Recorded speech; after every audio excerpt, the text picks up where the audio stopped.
정치권 상황에 하이킥을 날리는 속 시원한 정치 토크쇼 거침없이 하이킥 시작하겠습니다. 장성철 공농센터 소장 그리고 장윤선 정치전문기자 나오셨습니다. 어서 오십시오. 네, 안녕하세요. 네, 안녕하세요. 복 많이 받으십시오. 복 많이 받으십시오. 새해 복 많이 받으십시오. 네. 제가 이제 뉴스 하이킥의 첫 번째 비대위 위원으로 오늘 진행을 맡았는데요. 한 가지 반가운 소식을 전해 들었습니다. 제가 두 분도 하이킥 비대위 위원이 되셔서 곧이어 진행자석으로 등판하실 예정이라고 제가 얘기를 전 들었습니다. 2등 비대위원잖아요. 제가 그래서 이건 실력 순으로 1, 2, 3을 정한 거다 이렇게 얘기했거든요. 동의하십니까? 네. 제가 MBC 그래가지고 작년에 보수 참칭 패널이라는 소리 듣고 제가 그랬는데 제가 그래도 뭐를 이등, 제대로 하겠습니까? 네. 저희가 화요일 날은 그러니까 내일이죠. 장성철 소장님이 이 자리에 앉아서 진행을 하실 테고요. 수요일하고 목요일 장윤선 기자께서 해주신다는 점 제가 말씀을 드립니다. 저는 왜 화요일 하루예요, PD님? 너무 하신 저도 거 아니에요? 하루예요. 제가 그래요? 3, 4등 공이. 너무 하신다. 아무튼 저희 네. 청취자 여러분들 기대 많이 해주십시오. 자, 거침없이 하이킥 오늘도 유튜브 생중계로 함께하고 있습니다. 유튜브에서 뉴스 하이킥 검색하셔서 들어오시면 댓글과 질문 남기실 수 있습니다.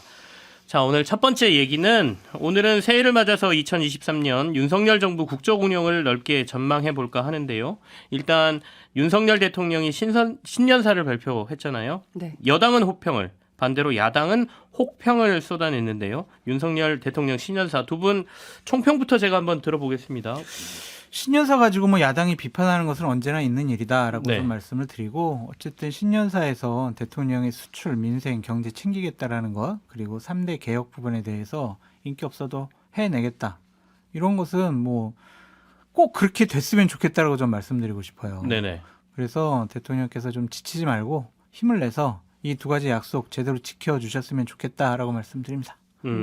야당은 혹평을 할 수밖에 없다라고 말씀하셨는데 그러면 호평을 할 수 있을 정도의 신년사였다라고 생각하십니까?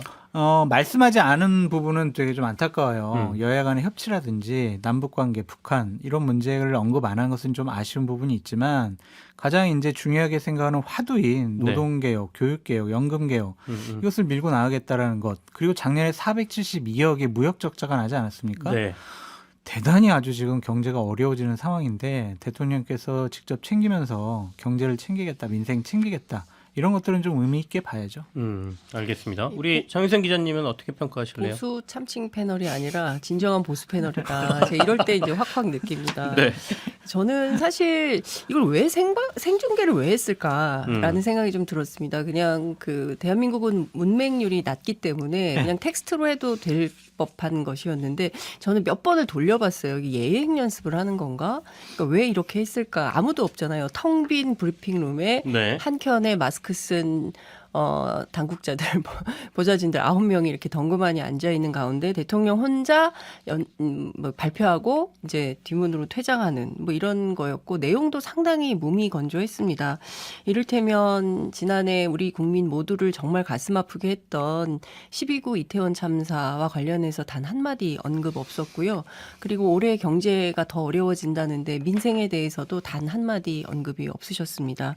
그러니까 어떻게 보자면 굉장히 글맛 없는 글을 읽는 느낌이 좀 들었고 대단히 형식적이었다. 그리고 대체로 글의 구성을 문장의 구성을 살펴보면 네. 뭐뭐 해야 한다. 그리고 뭘 해나가겠다. 챙기겠다, 총동원하겠다, 제출하겠다. 뭐에 상당히 대통령이 쫓기고 계시구나. 뭔가를 좀 해야 되는데 그게 잘 안 되고 있구나. 이런 시그널을 좀 느낄 수 있었습니다. 그러니까 국민 삶 속에 녹아든 어떤 생활의 언어라기보다는 네. 어디에 제출해야 되는 리포트 같은 뭐 그런 느낌을 좀 많이 받았고요. 근데 국민들이 보기에는 대통령이 우리의 모습을 닮아서 정말 시장에서 마트에서 만날 수 있는 동네 아저씨 같은 그런 인상을 굉장히 많이 바랬었잖아요. 형님 리더십으로 네. 통칭되는. 그게 아닌 것 같다. 그러니까 약간 통치자, 권위적이고 뭔가 다스리고 군주 같은 이런 느낌이 좀 들어가지고 저는 좀 이런 생각도 들었어요. 입안에 밥이 꽉 차 있는데 계속 밥을 떠먹여줘서 결국 다 토하게 만드는 이런 신년사가 아니었나 이런 생각이 좀 들었습니다. 어우 너무 완전한 혹평이시네요, 진짜. 자, 그러면 신년사에서는 네. 뭐 구체적으로 얘기하기는 힘들지 않을까라는 생각이 들고 10분 남짓 이셨잖아요. 네. 근데 그 관련해서 뭐 여러 가지 전반적인 것을 다 다루기는 어려웠을 것 같고 올 한 해 무엇을 하겠다라는 것이 신년사지 뭐를 했다라는 건 아니잖아요. 그래서 신년사에서는 계획을 말씀할 수밖에 없다. 전체적인 계획, 큰 그림을 그릴 수밖에 없는 거다. 신년사는 또 이렇게 말씀하고 근데 계시는데 그렇다고 해서 딱히 네. 또 잡히는 건 없어요. 구체적으로 한번 얘기해 네. 보죠. 앞서 우리 장 소장님께서 말씀하신 개혁과 관련된 의지를 다시 한번 드러내셨지 않습니까? 네. 그러면서 노동개혁을 또다시 1순위로 언급하셨단 말이죠.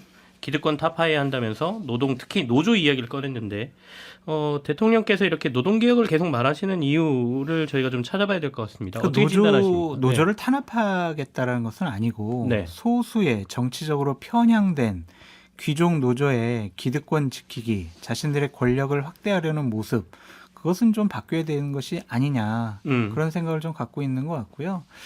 또한 노조가 뭐 여러 가지 노동자의 권익을 위해서 자신들의 활동을 강화하는 것이 아니라 정치 투쟁하는 데 몰두하는 것 아니냐. 소수의 귀족 노조들의 권력을 확대하기 위해서 노조원들을 이용하는 것이 아니냐. 그런 생각들에 대한 반감이 보여집니다. 대한민국에서 기업을 하려면 노조와 협상, 협의, 노조의 네. 동의 없이는 아무것도 할 수 없다라는 것. 얼마 전에 작년이었죠. 화성에 기아자동차가 전기차 공장을 증설하려고 했는데 노조가 동의를 안 해줘가지고 공장을 설립할 수가 없다. 이건 말이 안 되잖아요. 노동할 수 있는 권리 있지만 사업할 수 있는 권리 있어야 합니다. 그리고 노조 활동할 수 있는 권리 있어야지만 노조 활동을 하지 않을 권리도 보장되어야 해요. 네. 화물연대 파업과 관련해서도 화물연대 파업에 동조하지 않는 비노조원들에 대한 여러 가지 폭력적인 폭압적인 그런 행포, 그다음에 살해 위협 이런 것들은 옳지 못하다. 이런 것들을 좀 노사 법치주의에 의거해서 좀 바로잡겠다. 그런 것이지 노조와의 정면 대결을 통해서 뭐 노조를 탄압하겠다, 짓밟겠다 이런 뜻은 아니라고 보여집니다. 노조 탄압은 아니다 이런 말씀이십니다. 우리 장 기자님 의견 어떠세요? 근데 이게 노동개혁인지 네. 노조개혁인지 언어를 좀 분명하게 쓸 필요가 있다라는 생각이 좀 듭니다. 노동개혁해야죠. 특히 이제 노동시간 관련해서 우리가 문재인 정부 때 주 52시간제 했지만 여러 가지 좀 문제점이 있었고 그걸 좀 새롭게 개혁해야 되는 이슈들이 많이 있었잖아요. 특히 이제 중소기업에 일하시는 분들. 그래서 제가 오늘 뉴스 보니까 문화방송이 공영방송으로는 처음으로 주 4.5시간제를 시작을 했더라고요. 네. 이렇게 하는 회사도 있지만 또 노동 시간을 강제당하는 그런 회사들도 있거든요. 그러니까 이게 이 술증이 빈익빈 부익부, 그러니까 큰 회사, 좋은 회사, 그렇지 않은 회사 간의 차이가 점점 커지는 문제를 정부가 어떻게 할지. 주 4.5시간이면은 진짜 일을 하나도 안 하는 4.5일. 아, 죄송해요. 주 4.5일제 죄송합니다. 4.5일. 예, 네. 예. 좋은 회사다. 아, 진짜 좋은 회사. 4.5시간. 예. 아, 죄송합니다. 예. 순간적으로 지금 당황하셨어요. 당황했어요. 네. 아이, 그 틈을 또 노리고. 노조개혁이냐 노동개혁이냐 네, 이걸 좀 예. 명확히 하자는 말씀이시죠. 핵심인데, 네. 그러니까 일테면은 노동개혁 현안이 굉장히 많은 거예요. 그러니까 그럼요. 그 노동시간의 문제, 뭐 여러 가지 뭐 디테일하게 들어가면은 뭐 휴게시설 설치 문제 등등 다뤄야 될 게 굉장히 많이 있는데 대통령께서 노조개혁 귀족 노조로 규정하고 이 문제를 반드시 해결하겠다. 저는 어떤 생각을 했냐면 역시 검사 출신 대통령답게 어떤 사회의 공공의 적이 네. 좀 필요한 거 아니냐. 그러니까 그 공공의 적을 향한 비타협적 태도. 그리고 이 사람들을 물리쳐서 이기는 정의로운 대통령 이런 이미지를 만들려고 하는 것이 아닌가. 근데 경우에 따라서는 약자들이 그 대상이 될 수도 있기 때문에 이런 점에 대해서는 정치권 안에서도 좀 논의가 네네. 필요하지 않을까라는 생각이 좀 듭니다. 알겠습니다. 이 노사 아까 앞서 사업을 하는데 노조의 어떤 허락 없이는 전혀 사업을 못하는 나라 뭐 이렇게 말씀을 해주셨는데 뭐 미국도 노사 협의를 통해서 모든 일을 결정하긴 하죠. 어디나 다 그렇죠. 하나의 회사를 이끌어가는 주체이니까요. 그 부분에 있어서는 사회적인 여기 논의가 올해 안에 정말 들끓을 것 같다는 생각이 좀 드는데 오늘 아침에 이제 신년사 발표하신 것과 관련해서 가장 큰 이슈는 사실은 소통 문제인 것 같습니다. 일단 신년사 발표하면서 기자 질의응답 전혀 없었고요. 신년 회견도 사실 열지 않은 이 형식적인 걸 가지고 여러 가지 말이 나오지 않습니까? 그리고 인터뷰는 조선일보 한 곳만 이제 대통령이 하셨고 이거는 어떻게 해석하세요? 소장님부터 말씀해주실까요? 처음 보는 형식이라서 네네. 상당히 좀 저도 당황스러워요. 그러니까 저렇게 신년사 혼자 발표하시고 그것도 특정 언론하고 딱 이제 인터뷰를 했단 말이에요. 네. 그 인터뷰에서 정말 많은 얘기를 쏟아냈거든요. 보통 신년 기자회견 하고요. 뭐 설이라든지 아니면 조금 시간 지나면은 특정 언론 뭐 몇 군데랑 해서 인터뷰를 하는 것이 맞는데 이것은 지금 처음 본 형식이라서 상당히 좀 당황스럽다라고 말씀을 드리고 이런 식의 소통 방법은 좀 옳지 않은 것 같습니다. 대통령이 얘기하는 소통하는 국민 속으로 들어가는 그런 대통령이 되겠다라는 약속과는 네. 정면 배치되는 것이고 결국에는 실수하지 않은 대통령의 모습을 보여줄게라는 것으로 보여져요. 이것은 소통이 아니라 일방적인 강요가 아니냐 이렇게 좀 생각이 들어요. 대통령께서 도어 스태핑에 대해서 중재한 것에 대해서 아주 상당히 안타까움을 표했지만 다시 할 가능성은 좀 없을 것 같아요. 그래서 이런 일방적인 소통의 모습을 계속 볼 수밖에 없어서 상당히 안타깝습니다. 우리 8894님께서도 그 단독 인터뷰가 MBC나 차라리 한겨레였다면 칭찬을 해줬을 텐데 조선일보라서 너무 뻔하잖아요 이렇게 말씀하셨거든요. 그러니까 이렇게 좀 균형을 잡으셨을 수도 있을 텐데라는 아쉬움이 개인적으로 저도 좀 있습니다. 장윤선 기자께서는 이 소통 문제 이번에 신년사 발표하는 형식적인 문제에 대해서는 어떻게 보고 계셨어요? 저는 전용기 사태하고 좀 비슷한 느낌을 받았습니다. 네. 공식적으로 사실은 브리핑을 했어야 되는데 브리핑을 하지 않고 시간이 없다. 근데 이번에도 일정 때문에 안 한다 그랬었잖아요. 시간이 없다고 하고 전용기 탄 상태에서 2개 언론 매체 기자만 따로 불러가지고 사담이라면서 1시간 정도 얘기를 했거든요. 네. 상당히 큰 빈축을 샀습니다. 이번에도 마찬가지죠. 그러니까 신년 기자회견하고 장 소장님 말씀하신 대로 뭐 명절 즈음에 몇 개 뭐 친한 언론 물론 편한 언론이라고 할게요. 편한 언론 뭐 평소에 잘 알고 있던 기자하고 길게 인터뷰하는 거 그거 누가 뭐라고 하겠습니까? 저는 그것에 대해서 뭐라고 할 국민 아무도 없다고 생각하는데 네. 형식적으로 공인으로서 대통령으로서 모든 국민들을 공평하게 대하는 차원에서 전 언론에게 풀어줘야 되는 아주 공식적인 메시지가 있는 거거든요. 근데 그조차도 그냥 한 특정 매체한테 정말 다 했어요. 안보 문제, 남북 관계, 뭐 경제 네. 분야, 사회 분야, 정치 분야 다 했거든요. 그러니까 이런 방식으로 하는 것이 과연 옳은 것이냐에 대한 문제는 당연히 있고요. 후보 시절에 대통령 스스로 얘기를 했어요. 대통령이 일하는 모습을 국민들이 언제든지 지켜볼 수 있다는 것 자체가 민주주의의 발전을 앞당긴다라고 발언을 했는데 과연 우리의 모습이 지금 그런가 8개월째 지난 모습을 대통령 스스로 한번 돌아보실 필요가 있다라는 생각이 좀 듭니다. 이 언론과의 소통 문제는 신년부터도 지금 다시 한번 또 이슈가 되고 있죠. 최근에 윤 대통령께서 대통령다움이 뭔지 고민하고 계신다고 했는데 대통령다움에 대한 고민이 어떤 건지 좀 궁금하기도 합니다. 자, 대통령 신년 인사회에 이재명 민주당 대표가 빠졌고요. 이를 두고 여야가 또 공방을 벌였습니다. 올해도 여야 협치가 좀 쉽지 않아 보이는 상황이긴 한데 조선일보 신년 인터뷰에 보면 윤석열 대통령 협치를 언급을 했거든요. 어떻습니까? 앞으로의 협치 문제 어떻게 보고 계세요? 장성철 수장님. 안 될 것 같아요. 협치는 안 될 것 같습니까? 네, 대통령의 생각과 판단이 네. 야당은 우리랑 생각이 너무 다르고 그리고 관계가 좋지 않기 때문에 우리는 야당을 만날 필요가 없어라고 규정을 내려놓은 것 같아요. 직접 야당을 만나겠다는 생각 자체가 없다라는 없는 것 게 같아요. 신년사 인터뷰에 보면 좀 나오죠. 네. 네. 그렇죠. 그러니까 대화를 왜 하는 거예요? 상대방이 나랑 생각이 다르니까 우리가 합의점을 만들어가기 위해서 대화하는 것이고 네. 거기서 차이점이 발견되면 그 나름대로 또 서로 존중해 주는 것이 아니겠습니까? 쟤는 나랑 생각이 다르니까 나 쟤 안 만날래. 이것은 옳지 않은 것 같다라는 좀 생각이 들고 기분 나빠하셨던 것 같아요. 예산안 시정연설 할 때 들어오지 않았다. 이거 기분 나빠. 이렇게 좀 자기 고백하신 것 같고요. 이제 나는 올해는 야당 안 만날 거야라는 다짐도 얘기하신 것 같아요. 왜냐하면 일단 여당이 야당과 자주 대화하도록 하고 이렇게 얘기하셨거든요. 그럼 나는 대통령실은 야당 안 만날 거야. 그러니까요. 그렇게 얘기하신 거예요. 올 한 해 강대강 대치가 계속될 것 같다. 그런 불안감이 들어옵니다. 제가 취재를 좀 했었는데요.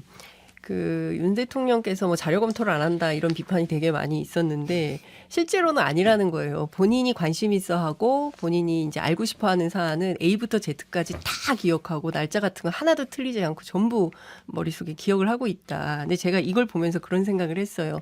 예산안 문제 특히 경찰국 예산안 안 통과시켜줬다. 네. 그리고 이런 거 해주면 내가 지역사랑 상품권 이런 예산 많이 늘려주려고 했었는데 그것도 안 해줬다.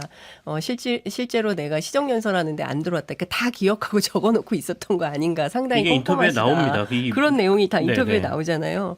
그래서 왜 그런가. 그러니까 앞서 말씀하신 대로 협치를 하려면 상대방을 인정하고 같이 만나서 다른 점은 무엇이고 공통점은 무엇인지 다른 점은 우리가 어떻게 합의를 해서 서로 협력을 해나갈지 이걸 의논을 하려고 대화를 하는 거잖아요. 근데 왜 이럴까 물어봤더니 검찰식이라는 거예요. 그러니까 무슨 얘기냐면 검찰은 수사할 때 남의 편이나 상대방이나 반대가 있으면 안 된다는 거예요. 무조건 내 편이어야 되고 내 편을 확대해서 이게 맞는 방식으로 밀어붙여야 된다는 겁니다. 그렇기 때문에 지금 검사 그만두고 대통령 된 지 8개월 됐지만 그 안에 DNA는 여전히 검사라는 거예요. 그렇기 때문에 저 사람들이 계속 나한테 반대만 해. 그리고 내가 하자는데 따라오지 않아. 이런 방식이면 영원히 협치는 없다는 거죠. 그러니까 이게 뭐 내년엔 할 거야. 올해 상반기엔 되겠지. 이런 기대는 아예 안 하는 게 좋겠다. 이런 생각, 그런 얘기를 하더라고요.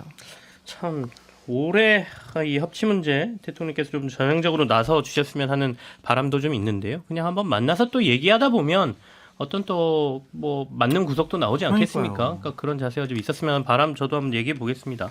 근데 대통령께서 제가 작년 한 해 동안 방송을 해보니까 제가 얘기하고 말씀드린 거 반대대로 행동하시더라고요. 그래서 제가 올해는 하지 마십시오라고 얘기하셔야 네. 되는데. 아, 야당 절대로 만나지 마세요. 그러면 이제 혹시 만나시지 않을까 그런 생각도 그런 들고. 방식으로 하세요.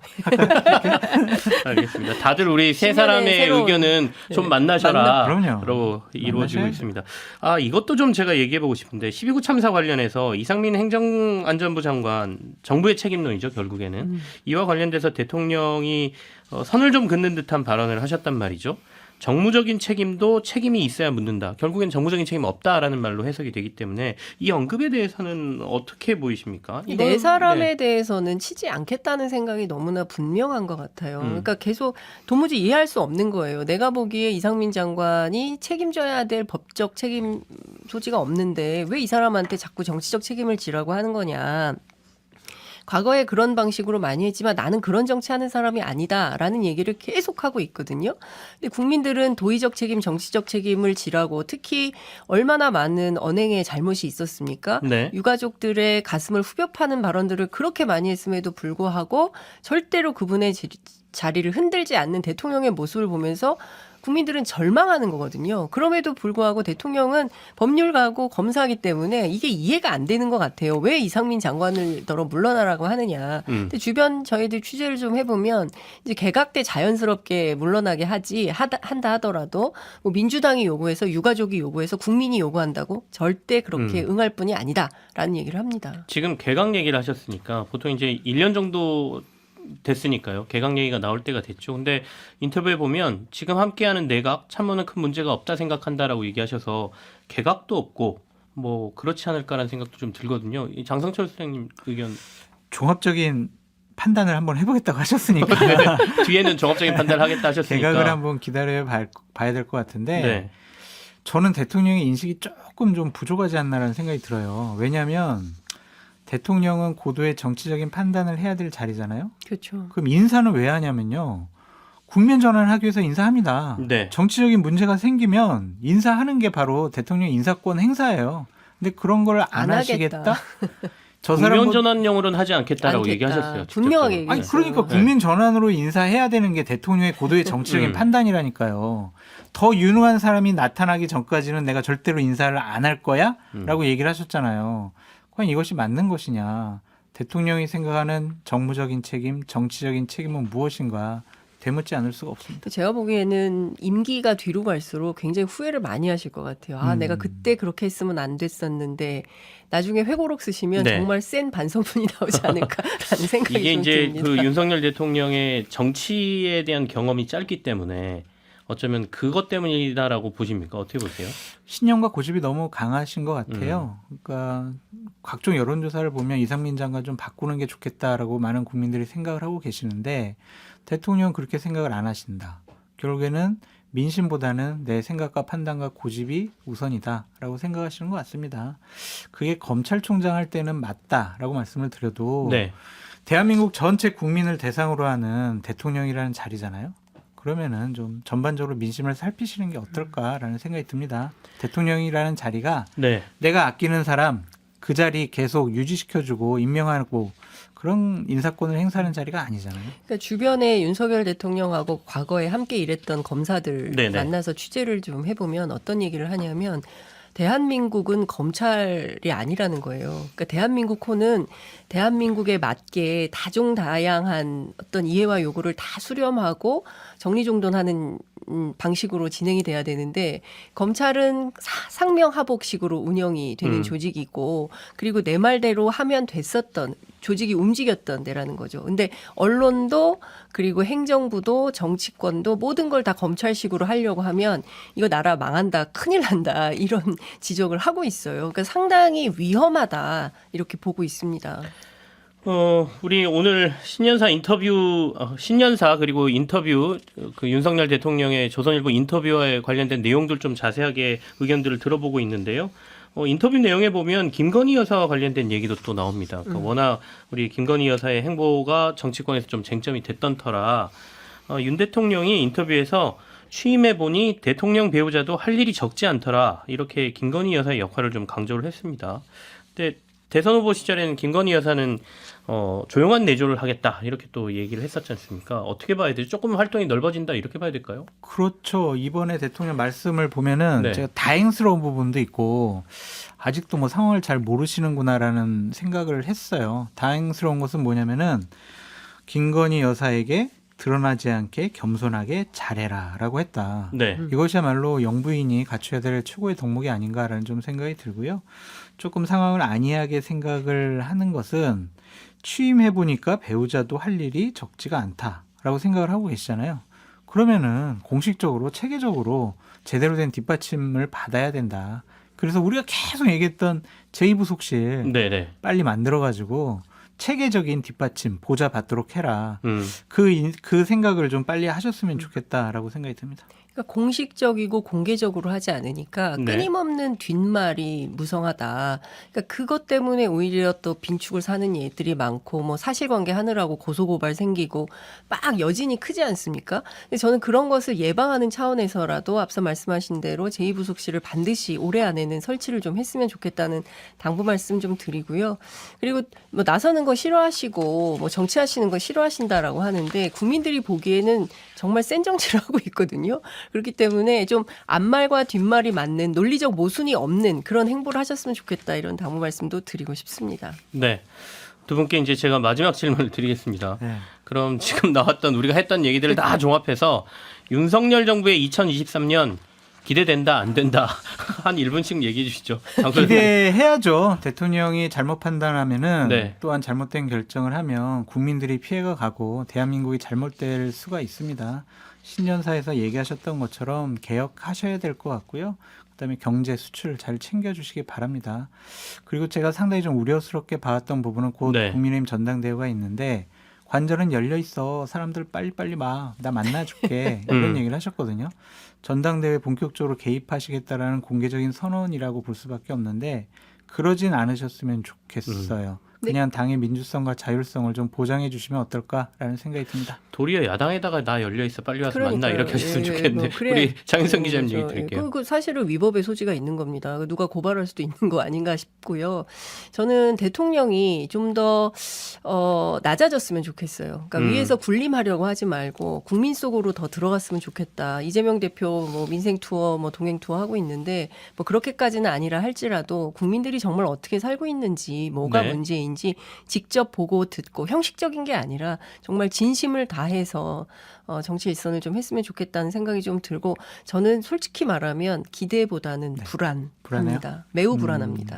네. 기대는 하지만 좀 불안하다. 아니요, 불안합니다. 불안합니까? 예. 기대도 그러니까 기대는 안 하고 그냥 불안만 불안해요. 하십니까? 예. 우리가 왜냐는 질문이 들어요. 왜 불안? 아니 지금 하는 거 보면 기대하기 굉장히 어려운 상황이죠. 뭐 전당대회도 그렇죠, 남북 관계도 그렇죠. 언제 전쟁 날지 모르죠. 어떤 무엇 하나 예고된 시스템이 없는 거 아닙니까? 네. 그러니까 국민들을 더 이상 불안하게 안 했으면 좋겠다. 당부 말씀드립니다. 우리가 오늘 언급하진 않았지만 정말 북한과의 문제, 네네. 북한이 연일 뭐 도발을 하고 있고 핵무기 선제적으로 우리 사용할 수 있어. 우리가 기하급수적으로 핵무기 만들어야 돼. 이런 얘기하는 것에 대해서 윤석열 대통령도 지금 강하게 받아치고 있잖아요. 강대강 대치가 만약에 어떠한 국지전이라 국지전이라도 나오게 되면 정말 나라 자체가 무너질 수가 있잖아요. 이러한 위기 관리를 과연 잘해낼 수 있을까? 그런 걱정이 좀 듭니다. 자, 올해가 참 여러 가지로 경제도 좀 안 좋다고 하고요. 그래서 경제가 이렇게 2년째 안 좋게 되면 소득계층이 굉장히 맞아요. 분리가 되고 네. 저소득층, 취약계층에 대한 얘기들이 좀 나왔으면 좋겠는데 그것도 좀 아쉽기는 하죠.